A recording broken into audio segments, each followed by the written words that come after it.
everyone, just a quick video here about decks I'm using for the month of November. I usually have a tarot deck that I feature for the month in my readings and in my own personal work. I take the time in the month to just focus on that one particular tarot deck and give it attention. I have a large collection, and so I find that this way I feel like I get to spend time with these decks. I'm also going to show you the oracle decks I'm using, and I always pair my readings when I work with tarot with a Lenormand deck or some kind of cartomancy deck. So I'm going to show you all of those decks that I'm using for the month of November in this video. Alright, so let's start with the tarot deck, which is in this bag here. So this is a classic. This is one I've had for a long time. I've had it for years. I can't even remember what year I got it. Maybe like, I don't know, 2017 or something like that, 2016. I'm not sure. Anyway, this is the Raven's Prophecy Tarot. I keep it in this bag because it came in one of those, kind of flimsy Llewellyn boxes, but I do love this deck. I still have the book. This deck I really love for fall. I love it for November because, like, first of all, it's got orange and black. Like, again, very fall, very Halloween, right?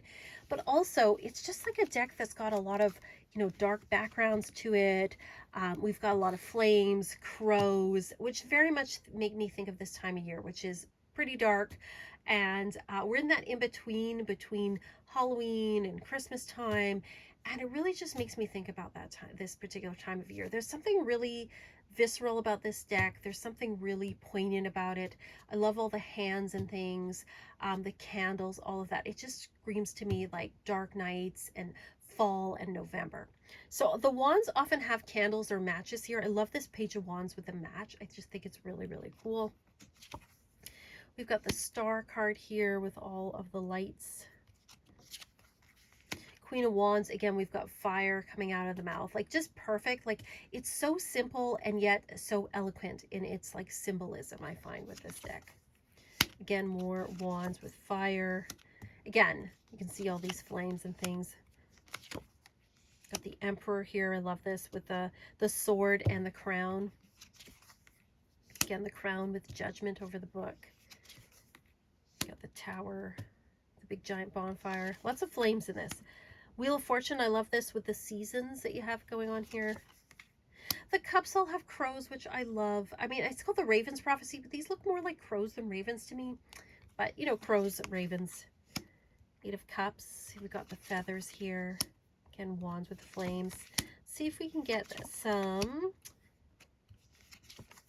coins have flowers on them. This one I really like with the petals falling for the Five of Coins, sort of that sense of things dying or losing things. Got the Fool with her arms outstretched, really lovely. This Two of Cups is so pretty with the dark raven, and we got the white raven. The bubbles with the Six of Cups, so cute. So yeah, the coins of flowers. I'm trying to find some swords. Yeah, the swords have knives to them. There's a feather, that one. But you can see there's a consistency here, and it is very dark, very fall-like, and I do love all the sort of flame and crow or raven imagery. And then you've got these hands. Like, it's great. I think it's just a really raw kind of deck that has this sort of like very dark, a potent energy to it that I really enjoy working with at this time of year. So I'm going to be pairing it with, again, this is a deck I've had for a while. This is the Mystical Lenormand. It's just like a cute little Lenormand deck here. And it is very sort of storybook, a little bit medieval in this imagery. I love all of the angels on the back. So that's really cool. Put it here. Let's see if we can... It does look like something out of a storybook. Everyone's got a bit of a different frame, which I really love. Got our rider here. Love this, the knight on the horse, the unicorn here. And then we've got the Page of Cups with the eggs. Something very storybook about this. Oh, are these all upside down? I don't know. Let's see. This is the coffin card. I love the Egyptian mummy here. Love this, like, he's straight and then you have the rose here. I think that works really well. The King of Coins with the coffin card. We've got our birds here. We've got these owls with the 7 of coins.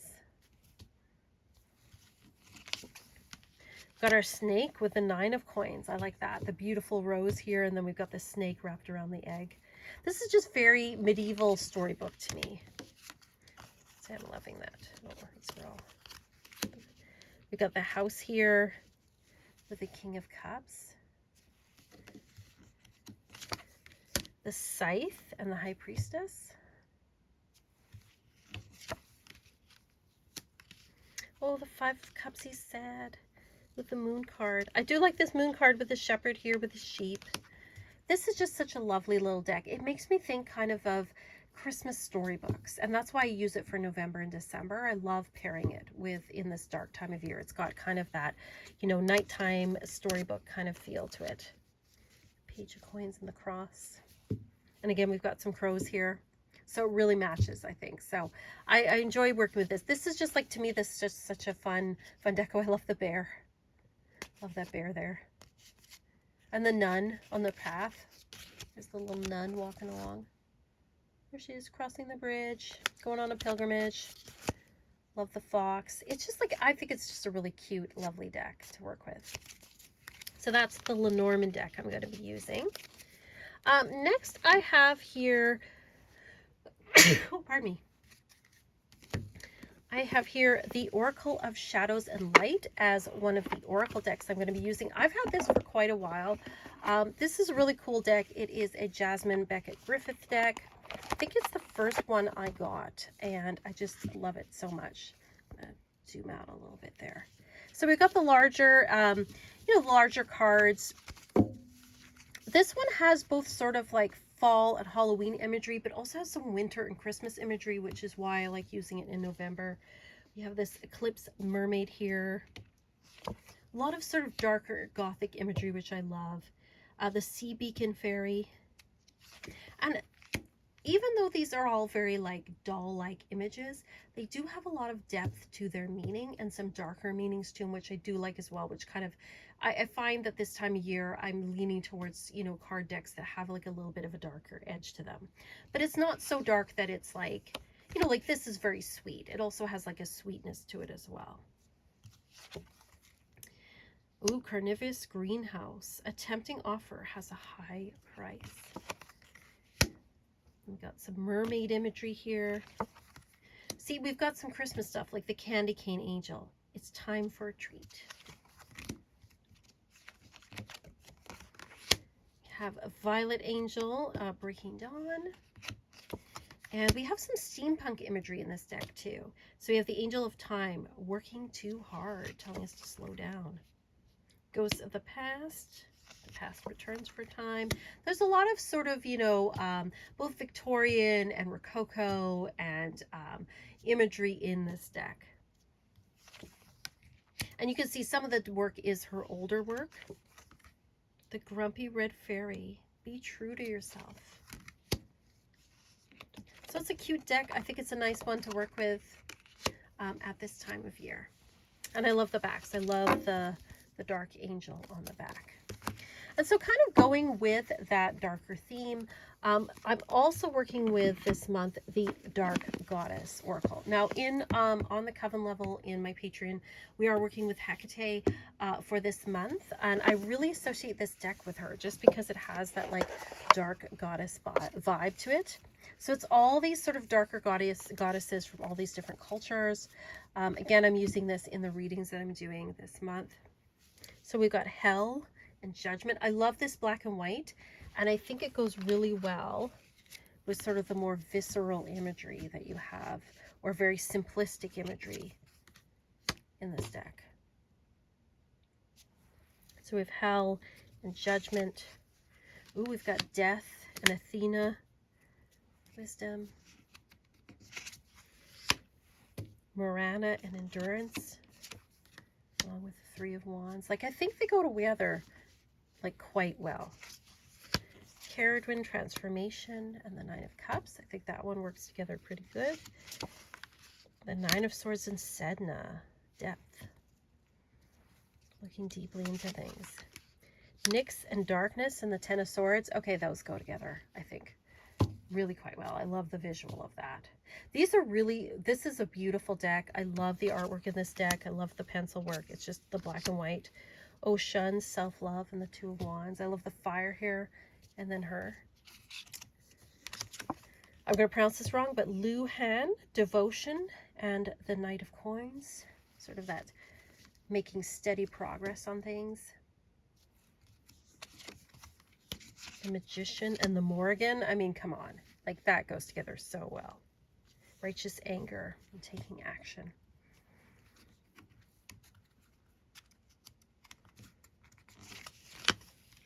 We have Nariti, misfortune, and the Three of Swords. Again, can't get more perfect. I love too, we've got 3 bones here and we've got 3 nails here.